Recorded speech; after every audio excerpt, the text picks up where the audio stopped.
Welcome back to First Available, the podcast where we talk all things disc golf. This is episode number 13, airing on May 6th, 2024.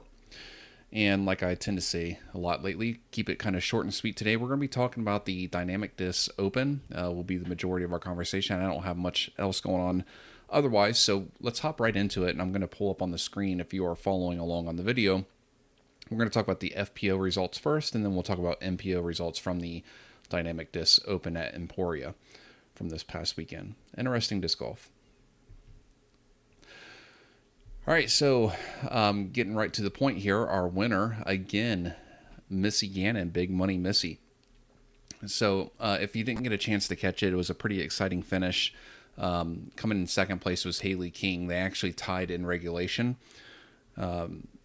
Haley King and Missy Gannon went to a playoff, which was an interesting format this time. Instead of it just being instant sudden death, it was you would play holes 16, 17, and 18, and whoever had the best cumulative score, normal stroke play through those three holes would win. And then if it were still tied at that point, then it would go to a sudden death, repeating through 16 through 18 again. But yeah, as it was coming down, the last day was really fun to watch. There was some back and forth. Haley King would hop up into the lead, and then Missy would hop up into the lead. And it looked like Haley King was going to win it going into hole 18. And she pulled her approach shot up onto the green short and in the water OB. And then from there, she would go on to tie Missy Gannon. They would do that playoff. And then, let's kind of backtrack a little bit. In regulation on hole 16, both of them throw OB. I believe Haley King was OB as well. I think hers looked like it skipped up onto the front of the island. And hole 16 is by far the best hole there. It's one of the best holes on the entire tournament, in my opinion. If you haven't seen it, it's a complete water carry. Let me see if I can pull it up.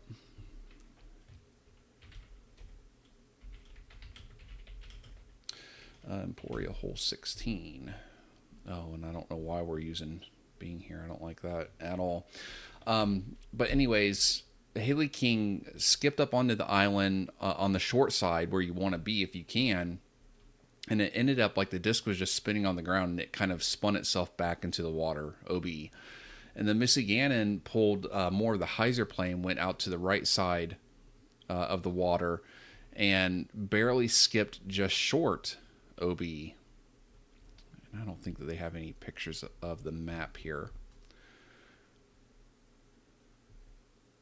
But then going into overtime, they took kind of the same approach.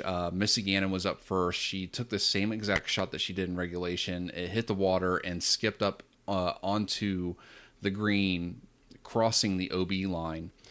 So ultimately would be in play, safe, putting for birdie, which you would think she would lay up. And then Haley King took her drive. She planted it on the island perfect, a little probably 12, 15 footer.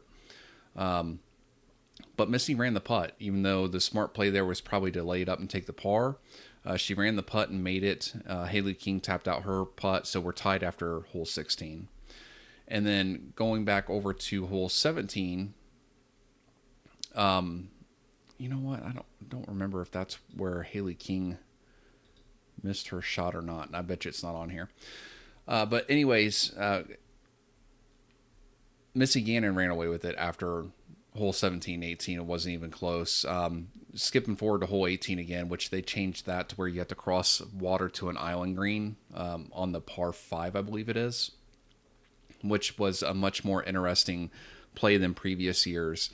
But Haley King just fell apart on that hole, and then it came up to where Missy Gannon was taking her approach shot to cross the water onto the island green, and she had a good probably 3-stroke lead, at least 2, maybe 3-stroke lead in the overtime at that point. And Haley King called her for a foot fault, which happened a couple times on the card, or not on the card, on the entire tour this weekend. There were some reports of some foot faults being called. I think Natalie Ryan had foot fault called.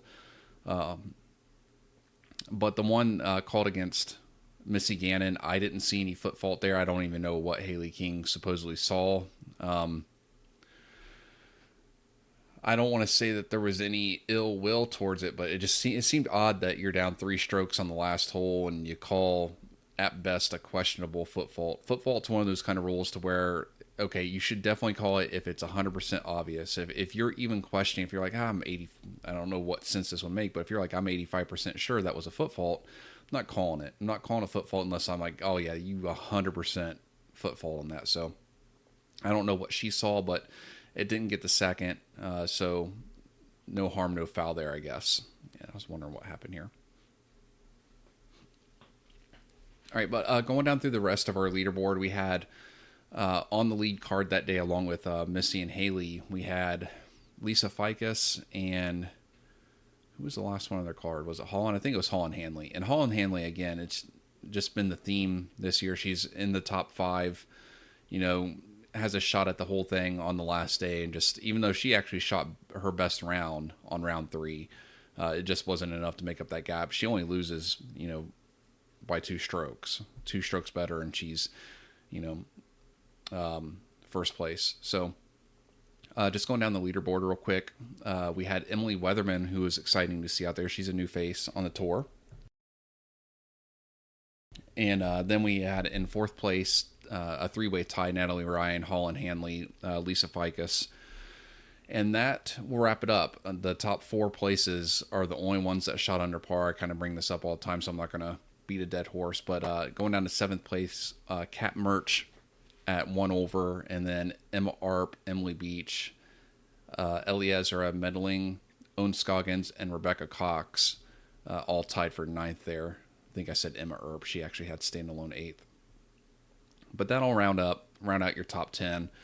Not much else to say in the field. There were no big events over the weekend. It was pretty straightforward stuff. Other than that, like I said, there were some foot faults called.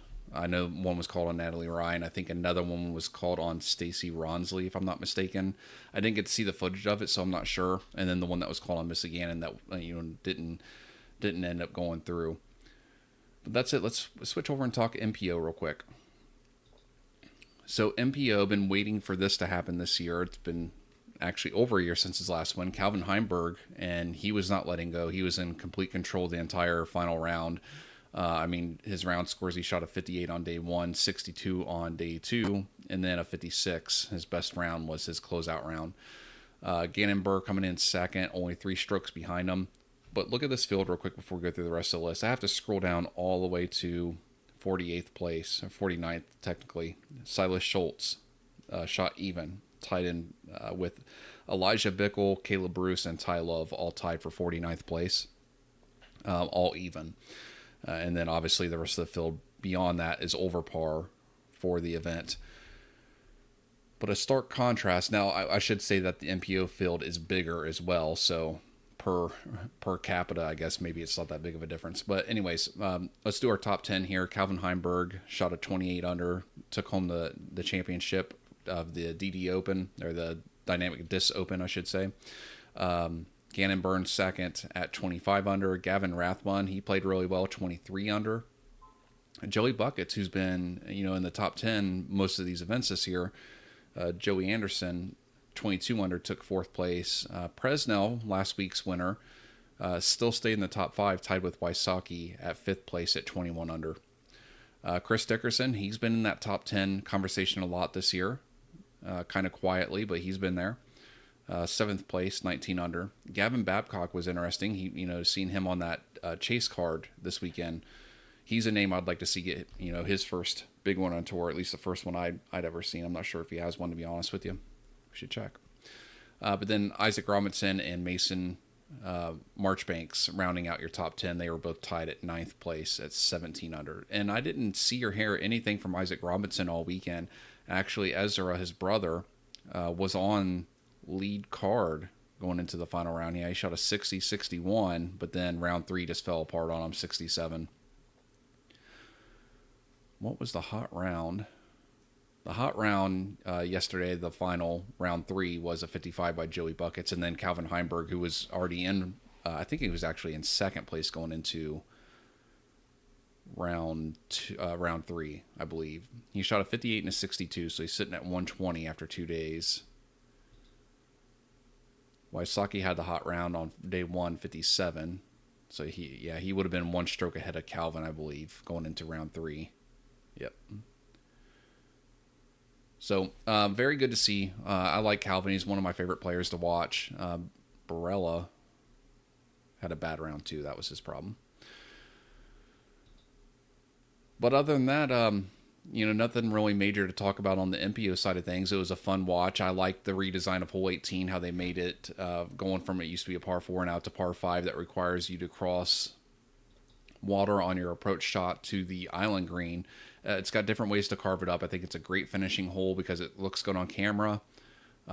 It's got different ways to score on it. There's an easy layup par approach that you can just go easy on everything. There's the slightly more aggressive birdie play, and then there's even an eagle play, which Ezra Robinson did to almost perfection. He went OB on his drive, but he showed how you can cross onto the island in 2, go in that direction. So fun stuff there. Like I said, this is going to be a really quick episode for once. I say that all the time, and then for once it's going to actually be a quick episode. All right, so only other thing I want to talk about real quick on this week's podcast, like I said, it's going to be a short one. Let's see what's coming up next week. I think that we don't have anything next week on tour. And the reason why I bring this up is there probably will not be a podcast episode next week, which would line up good with that if we don't have anything. So Emporia just happened. Actually, there is the Copenhagen Open. It's a Euro event. So I don't know that I'll do a podcast next week because I'm actually going out of town in a couple days. I'm going to Pittsburgh to do some roller derby stuff.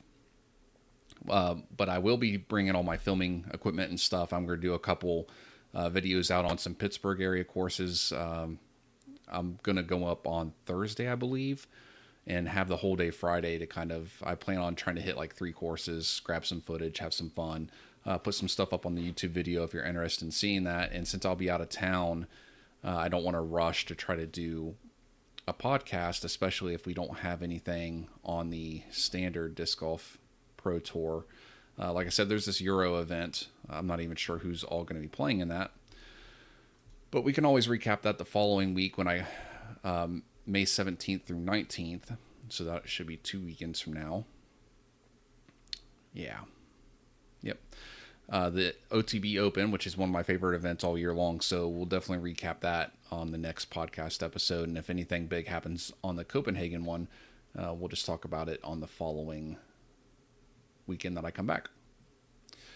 All right. So with all that, the last thing I wanted to talk about here is upcoming personal events. Again, I don't have anything actually booked yet except for the Scott Burnett Open I've already been registered for a while. That's coming up in the middle of June. Should be Father's Day weekend, which interesting enough will be my 3-year. That'll be 3 years I've been playing disc golf. Will be that same weekend. I started on Father's Day 2021. All right. I did want to kind of look through here and see if there was anything that we could find. Me and Ross were talking about it earlier today. I would like to find, some doubles tournament around here would be nice. Something nice and easy, just a one round afternoon event, charity event, not just want to play some doubles golf. I'm not looking to like run away with some kind of prize or anything. All right, May 11th, the Idlewild at Cedar Valley Open. I don't know what that is. That's a Beats here. King of the Hill. I thought that there was a way to actually filter this to doubles tournaments only, but I don't see that sanctioning major. You know what we can do is we can just search for the word doubles. There we go. So May 19th, crossovers Kyle and Grady's graduation buyout party. What is this? It is a Sunday morning only thing. Maybe I might see if Ross wants to do that. I don't know what this is. This is obviously something pretty low key, I think. It's only got 6 registered players so far.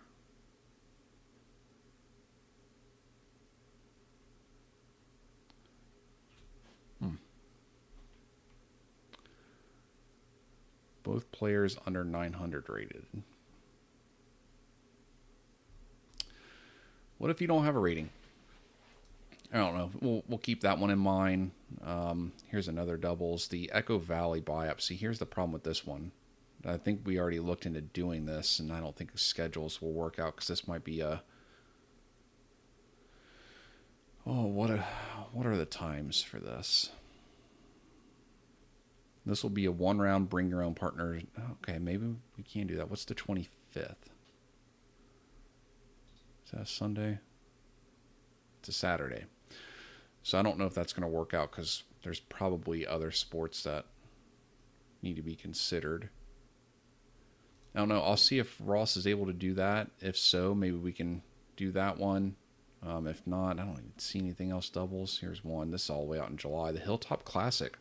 So I just played Urbana Hilltop last weekend, which I think I talked about on the previous podcast. I haven't uploaded my video from that yet because I got other footage I'm still working through.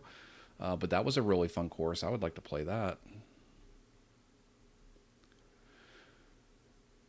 And I try to find these ones that are one round just because we both got kids and families and stuff. It's hard to try to plan an entire weekend. But if there's a one round event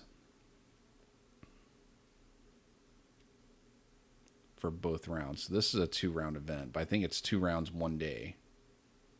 That's a lot of golf. I don't know. I'm going to keep poking around. I don't want to just sit here on a podcast mumbling around about what I might be signing up for. But I will try to find something, and then that way, when we have the next podcast episode in 2 weeks from today, I can update you guys on what we try to find. Again, I was trying to do a tournament every month. Obviously, I didn't play one in April. I had a lot going on with my job and stuff that prevented me from being able to look into signing up for anything there. But I would like to find one for May. So if me and Ross can do that Echo Valley one, since it's a one-day tournament, we'll do that. But if not, I'll try to find something else. But like I said, I will update you guys on the next podcast about all that. And with that said, I think that's going to wrap it up for this week. Like I said, I always say that I'm going to keep them short, and then they end up being 45 minutes to an hour and a half long. This one's super short, not very informative, but I don't know. That's the way it be sometimes. All right, as always, I appreciate you all tuning in, and I will see you guys back in 2 weeks for the next episode.